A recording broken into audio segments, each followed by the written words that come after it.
Hello students, you are most welcome in DAV Public School online class. Today we will discuss second part of worksheet of class 4th subject English. Worksheet number is B1. So up to question number 8, 7 we have already discussed. Today we will start with question number 8.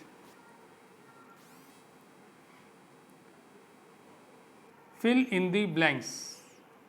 खाली जगह को भरो with the words given in the box. With the words के साथ given in the box, जो box में दिए गए हैं. The wildlife is in danger. Wildlife खतरे में है.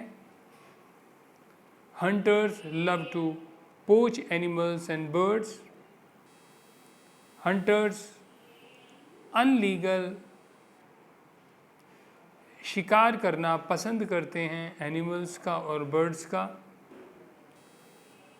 Some even reach their habitats, और कुछ तो उनके हैबिटेट्स तक भी पहुंच जाते हैं, उनके घरों तक भी पहुंच जाते हैं. There they shoot, वहाँ वे शूट करते हैं, गोली चलाते हैं. एंड किल them, और उन्हें मार देते हैं रूथलेसली, बेरहमी से. We know that the wildlife is precious to us. We know, हम जानते हैं, that the wildlife is, कि वाइल्ड लाइफ है प्रीशियस, कीमती, टू अस, हमारे लिए. It helps us save our environment, ये हमें सहायता करती है हमारे एनवायरनमेंट को सेव करने के लिए. And live a healthy life, और हेल्दी लाइफ जीने के लिए. तो ये पैराग्राफ था क्वेश्चन नंबर 8 में. हमने जो भी रिक्वायर्ड वर्ड्स हैं वो फिल किए हैं. मतलब आपको समझ में आ गया होगा. वाइल्ड लाइफ, जो जंगल में जीवन है. पोच, अनलीगल, जो शिकार करते हैं लोग, शिकारी, उसे पोच कहते हैं. हैबिटेट्स, वो नेचुरल घर जो एनिमल्स के, बर्ड्स के होते हैं. रूथलेसली, बेरहमी से. प्रीशियस, कीमती. एनवायरनमेंट, हमारा वातावरण. तो ये वर्ड्स हमने कैसे फिल किए हैं, इस पैराग्राफ का क्या मतलब है वो अब सबको बता दिया गया है. आई होप आपको सब समझ आ गया होगा. Now we are taking question number 9.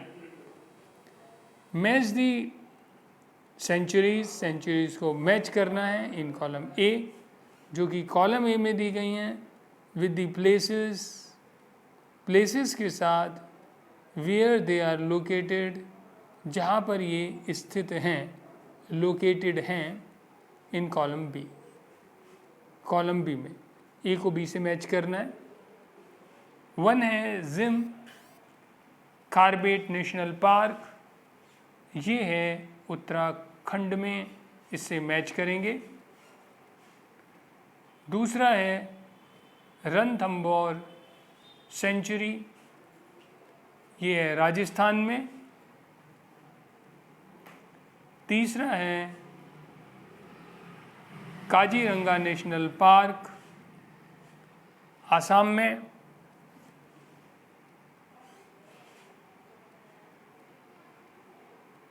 Bandipur national park, ये है कर्नाटका में. Periyar wild life sanctuary, Kerala में. कान्हा नेशनल पार्क मध्य प्रदेश में। तो आपने देख लिया होगा ये सेंचुरीज हैं और जिस भी स्टेट में ये हैं उन्हें हमने मैच किया है।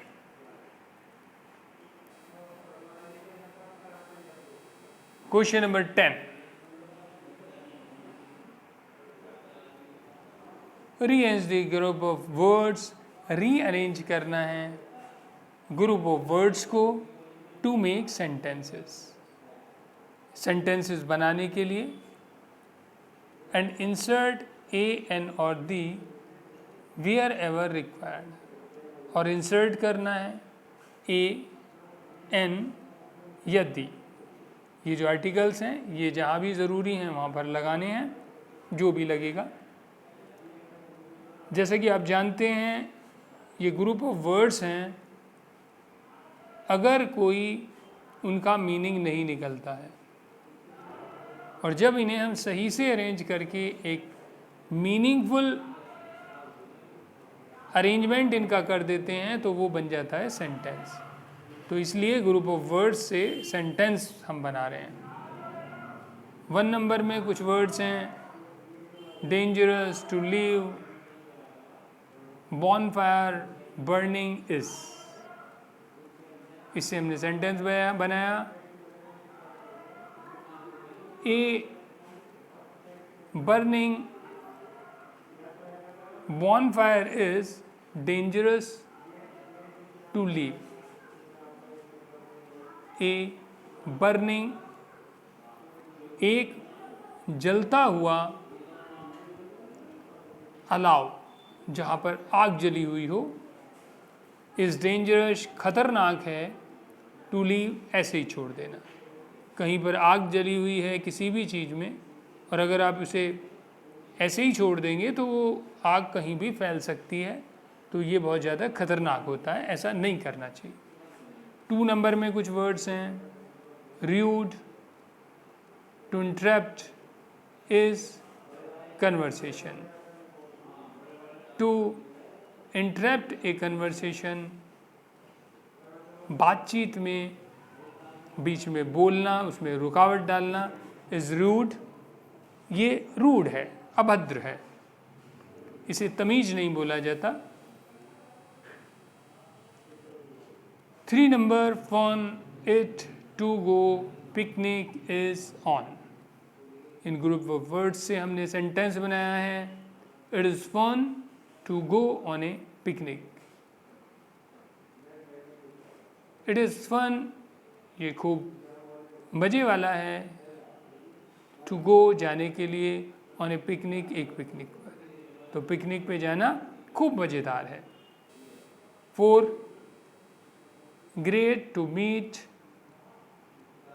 President of country our it is.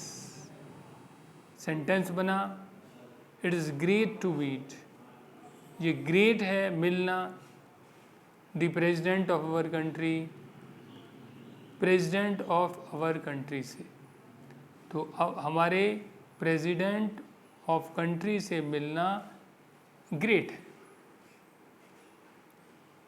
5 number है, exciting to see water life is, the water life is exciting to see. ये जो वाटर लाइफ है इसे देखना बड़ा एक्साइटिंग है।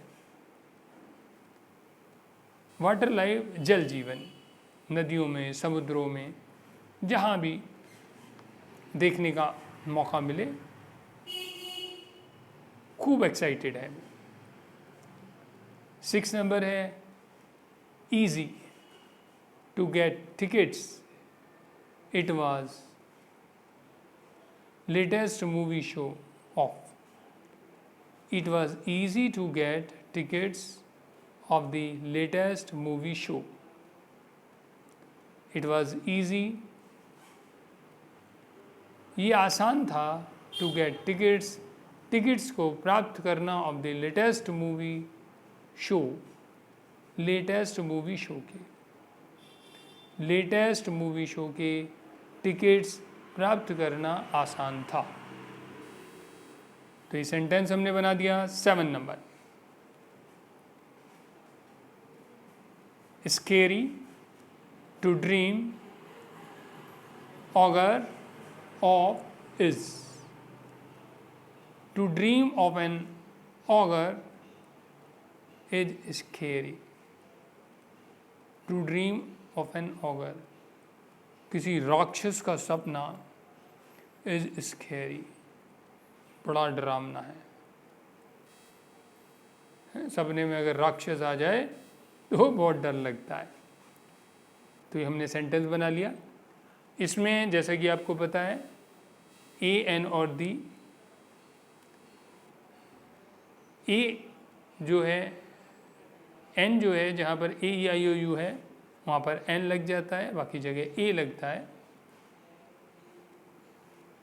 कोई भी खास चीज़ है, कोई भी फिक्स चीज़ है जिसकी हमें जानकारी होती है तो उसके पहले दी लग जाता है।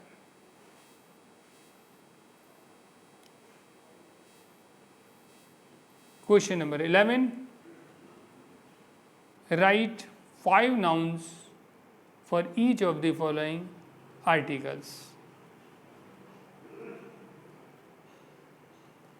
राइट 5 nouns, 5 nouns लिखने हैं for each of the following articles, आगे दिए हुए आर्टिकल के हिसाब से। ए एन और दी यहाँ पर फिर दोबारा से आ गया है, इसलिए ऊपर ज़्यादा एक्सप्लेन नहीं किया है क्योंकि ये बार बार हर जगह आता ही रहता है। दोबारा से यहाँ पर आ गया है, यहाँ पर फिर दोबारा से आप रिवाइज कर लेंगे कि ए एन और दी कहाँ पर आते हैं। ए जहाँ पर ए ई आई ओ यू ना आए ऐसे नाउन्स लिखने हैं, जैसे कि cow, table, man, cake, chair. 5 nouns लिख दिए। एन वहाँ पर आएगा जहाँ पर वोवेल से किसी भी वर्ड की शुरुआत हो। ए ई आई ओ यू वर्ड का पहला लेटर होना चाहिए, पहली साउंड होनी चाहिए। Apple, ox, ostrich, hour. Hour को समझने, आवर में एच हमारा साइलेंट होता है और इसके साथ भी एन आता है। और इंजन, ए ई, यहाँ पर भी ई आ गया तो ये एन आ गया सब जगह। An apple, an ox. पहले वाली लाइन में a cow, a table, a man, इसी तरह से। दी देखेंगे कहाँ पर आएगा। सन है, मून है, अर्थ है, बाइबल है। एक छोड़ दिया है, इसे आप अपने आप से लिखना। बता देता हूँ क्या आएगा, आप समझ जाएंगे। जो भी नेचुरल बॉडीज़ हैं जैसे सूरज, चांद, तारे, अर्थ, जो भी हैं, इन सब से पहले दी आता है। जितने भी धार्मिक ग्रंथ हैं, चाहे बाइबल है, रामायण है, गीता है, जो भी हैं, उनसे पहले भी दी आता है। तो बहुत सारी चीज़ें आपको पता होंगी जिनसे पहले दी आता है, तो वो लिख सकते हैं आप। एक छोड़ा हुआ है, आप अपने आप से लिखें। 12 नंबर क्वेश्चन है, complete the dialogue with the suitable adjective given in the word box। Complete the dialogue, dialogue को कंप्लीट करना है, बात को कंप्लीट करना है विद द suitable adjective, एक suitable एडजेक्टिव के साथ given in the word box, जो कि वर्ड बॉक्स में दिए गए हैं। आगे वाली लाइन में जो दिए हुए हैं ये हमारे पास कुछ एडजेक्टिव्स हैं, इन्हें यूज़ करते हुए हम अपनी बात को पूरा करेंगे। You helped me right my school project. आपने मुझे हेल्प किया मेरा स्कूल प्रोजेक्ट लिखने में। थैंक्स, धन्यवाद। फॉर बीइंग सो हेल्पफुल, इतना हेल्पफुल होने के लिए। तो हेल्पफुल आ गया हमारा यहाँ पर। दूसरा सेंटेंस भी समझ लें, मीनिंग आपको मैं बाद में बता देता हूँ, पहले मतलब समझ लें पूरा। जब सेंटेंस का पूरा मतलब, डायलॉग का पूरा मतलब समझ आ जाएगा तो आपको पता लग जाएगा कि कहाँ पर हमने कौन सा वर्ड लेना है। 2 नंबर में है आई एम आल्सो ग्रेटफुल। मैं भी आपका बहुत शुक्रगुजार हूँ। For lending me your pen, तुम्हारा पेन उधार देने के लिए। यू आर वेरी जेनरियस, आप बहुत उदार हैं। इज नॉट डेविड इंटेलिजेंट, क्या डेविड इंटेलिजेंट नहीं है to be able to write the test, test लिखने के लिए इन जस्ट 30 मिनट्स, केवल 30 मिनट्स में। नेक्स्ट 4 नंबर है यस, हाँ, एंड और ही इज बोल्ड टू, वो बोल्ड भी है, बहादुर भी है। He fought A bully in the school, उसने एक धौंस जमाने वाले से लड़ाई की थी स्कूल में। व्हाट ए ब्यूटीफुल पिक्चर, कितनी सुंदर पिक्चर है। यू आर वेरी आर्टिस्टिक, आप बहुत कलात्मक हैं। As you can draw such beautiful sketches, कि आप इतने बढ़िया स्केच ड्रॉ करते हैं। Next is but my handwriting is not as neat as yours, लेकिन मेरा हैंड राइटिंग इतना बढ़िया नहीं है जितना कि तुम्हारा।